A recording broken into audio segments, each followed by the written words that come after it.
was all just a horrible nightmare. I didn't kill anyone.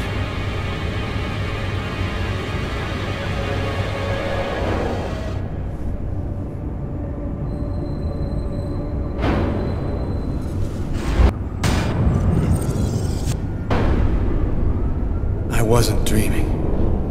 It all really happened. I'm gonna get ready and go to work. Oh, my head. Feels like somebody shoved a steel bar in my brain and then melted it. Gotta make it stop.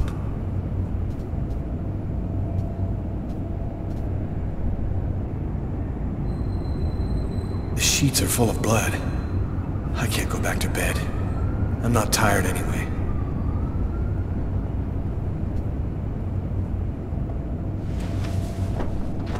This will hide the blood, in case anyone comes in the room. I'll change the sheets later. That should help my migraine.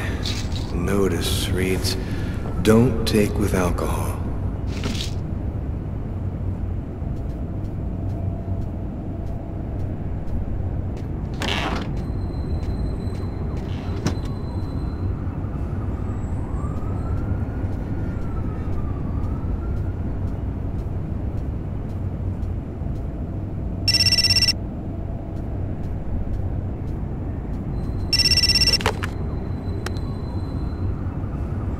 Hello? Lucas, it's good to hear from you. I thought I called to find out if maybe you wanted to go to Mom and Dad's tomb together. And to be honest, I thought it might be a good excuse to get back in touch with you. I need to see you, Marcus. I'm in big trouble. What are you talking about, Lucas? What happened? I can't really talk about it on the telephone. It's serious, Marcus. I'll meet you in half an hour at the park. See you there.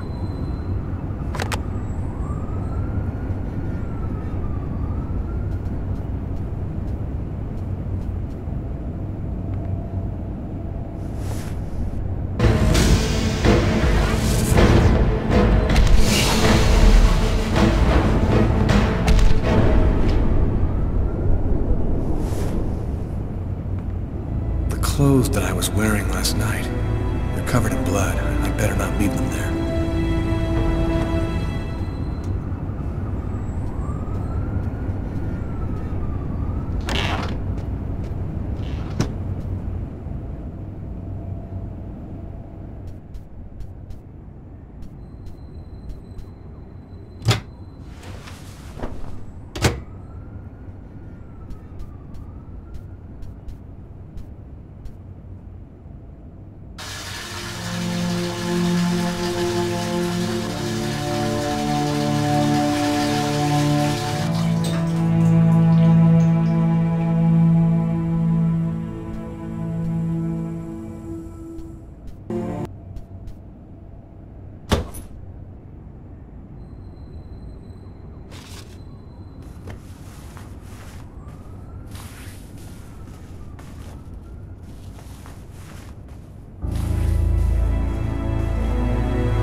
New York police. Please open the door. The police.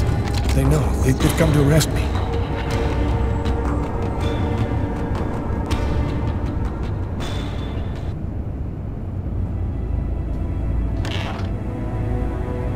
Are you Lucas Kane? Yes. Mr. Kane, the neighbors heard yelling from your apartment. Is there a problem? Oh, yeah. Yeah, that was me. I cut myself on some broken glass, and I freaked out a little. Fortunately, it wasn't a really big deal. Would it be all right if I took a little look around your apartment? Whatever. Go ahead.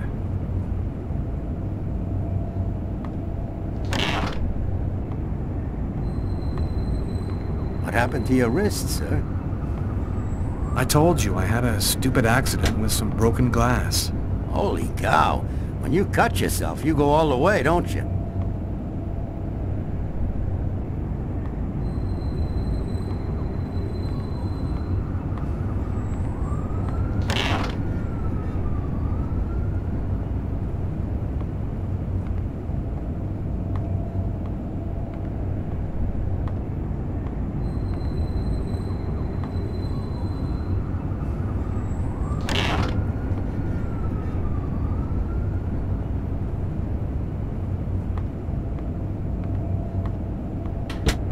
Thank you for your cooperation. Sorry to have bothered you, sir. You know how it is. With everything that's been going on, we prefer to be careful. I understand. Go on, Mr. Kane.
When Marcus and I were kids, we were inseparable. He's the one who took care of me after our parents died. We kind of grew apart after he became a priest. But he's still the only person I really trust. The only one who might believe that I had nothing to do with all this mess.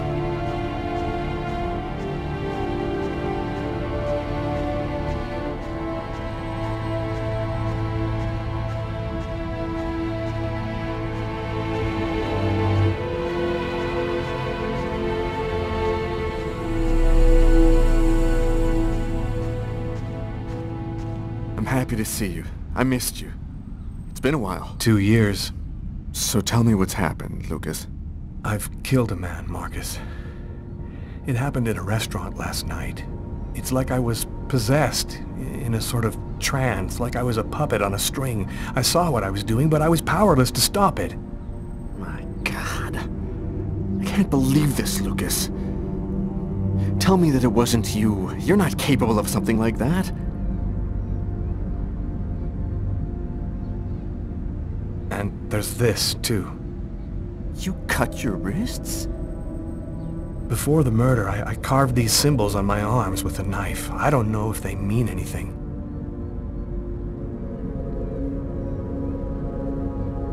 This murder? Exactly how did it happen? Well, after work last night, I stopped at a little diner to get something to eat. I read a book at my table, I think. And after, it's just a black hole. I don't remember anything. right up until I found myself in the toilets with a knife in my hand. It was horrible.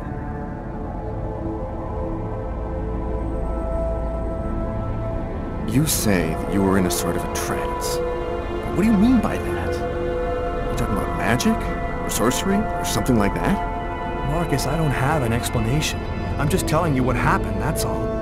I'm only certain about one thing. I'm not the one who really killed that man. Had you been drinking or taking drugs? You know that I don't do that, Marcus. While I was doing this horrible thing, I saw something, or rather someone. Was somebody else there with you? No, it was like a sort of vision. I saw a man in the middle of hundreds of candles, and there was this little girl. There's something else you need to know. I know this sounds crazy, but after the murder, I had these premonitions, like I was seeing things that hadn't happened yet. What happened to me, Marcus? What am I supposed to do now? You know me better than anyone, Marcus. Help me. Listen, Lucas, I'm a bit lost here. This whole story is just so bizarre. Maybe you need some professional help. Most cases of possession are known to actually stem from psychiatric problem. What are you saying? That I'm crazy? Is that it? I come to you as my brother for help, and that's the best you can do? I am a priest, Lucas. The fact that you have taken a life is a very serious matter. I told you that it wasn't me, Marcus. All these years and nothing's changed. You still never listen to me. Lucas, don't ask me to make a choice between my faith and my brother. Somebody used me to commit a crime, and I'm going to find out what happened and why, whatever the cost. I'm sorry, Marcus. I shouldn't have come to see you. Here. You need this more than I do. Marcus, you know that I don't believe in all that.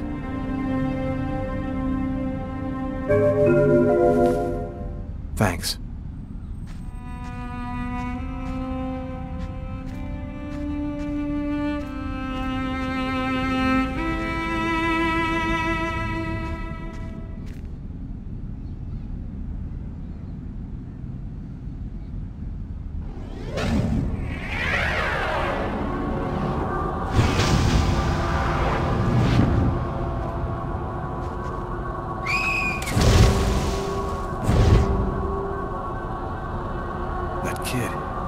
Gonna slip on the ice. I've got to stop him. The cop in the restaurant. If I don't do something, the child will die. If I do something, the cop will recognize me. What am I gonna do?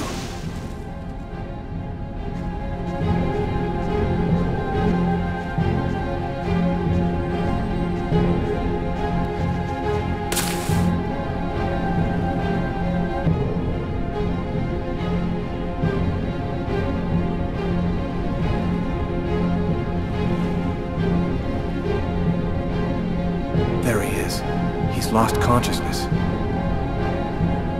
Quick, I've got to go back up before I run out of air.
Patrol 324. Kid just fell into the water. Send an ambulance right away. Man, what courage. The kid would have died. That guy's a hero. He dove into freezing water to save the kid. The kid never would have made it out of there without him. The cop recognized me. We both knew it. It's hard to say why he didn't turn me in. Maybe he decided I was even. I had taken a life and given one back. Nothing really changed for me. I was still wanted for murder by the police. But when I left that park, I knew I could look myself in the mirror again without cringing.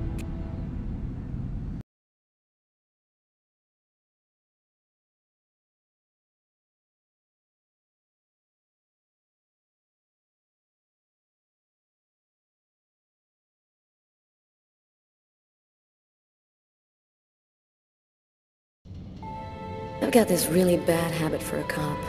Once I start working on a case, I can't think about anything else. I'm exhausted. I haven't gotten a wink of sleep all night. Something's bothering me about this murder, but I just can't seem to put my finger on what it is.